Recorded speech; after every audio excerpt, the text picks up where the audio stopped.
పట్టణంలోని లేఅవుట్లు బిల్డింగ్ పర్మిషన్లలో అక్రమాలు జరిగాయని వాటిపై విచారణ చేయాలని అలాగే ప్రధాన జలాశయాలు వాగులు కబ్జాకు గురయ్యాయని వాటిని సంరక్షించాలని ప్రజావాణిలోని జిల్లా కలెక్టర్కి అఖిలపక్ష ఐక్యవేదిక వినతి. ఈ సందర్భంగా అధ్యక్షులు సతీష్ యాదవ్ మాట్లాడుతూ వనపర్తి పట్టణంలోని టౌన్ ప్లానింగ్ విభాగంలో జరుగుతున్న అవినీతిని అరికట్టాలని రాజనగరంలోని రోడ్డులో ఉన్నటువంటి ఒక పర్మిషన్పై గతంలో కలెక్టర్కు ఫిర్యాదు చేస్తే వాటిని క్యాన్సిల్ చేయడం జరిగిందని మళ్లీ దానిని కొంతమంది అవినీతి పరులు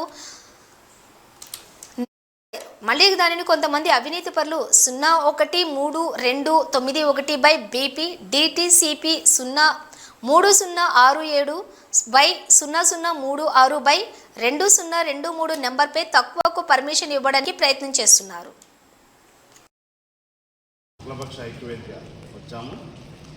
ప్రజావాణిలో ముఖ్యంగా వనపర్తిలో 3 చెరువులు అంటే నల్ల చెరువు, తాళ చెరువు, మరికొంట దాని వాగులు మొత్తం కబ్జా అయినవి.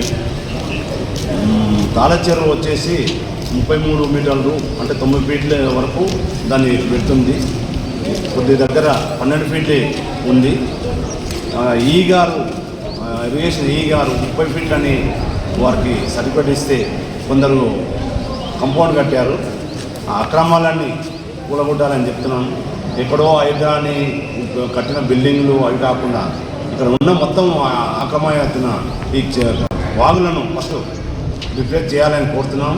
అలాగే మున్సిపాలిటీ నుంచి రాజనగరం రోడ్లో ఒక లేఅవుట్ ఒక పర్మిషన్ ఇచ్చారు. గతంలో దానికి 28 లక్షలు దాన్ని 8 లక్షలకు అంటే కమిషన్లు ఇచ్చి 8 లక్షలకు అప్రూవ్ చేశారు. ఆ అప్రూవ్కు వివరాలు మొత్తం సమర్పిస్తాము. అన్ని ఫైన్లు ఏమని చెప్పాము. ఎవరిని వద్దొద్దు, ఎవరిని అది చేయొద్దని మేము చెప్పాము. ఎవరికి మధ్యలో ఉండొద్దు.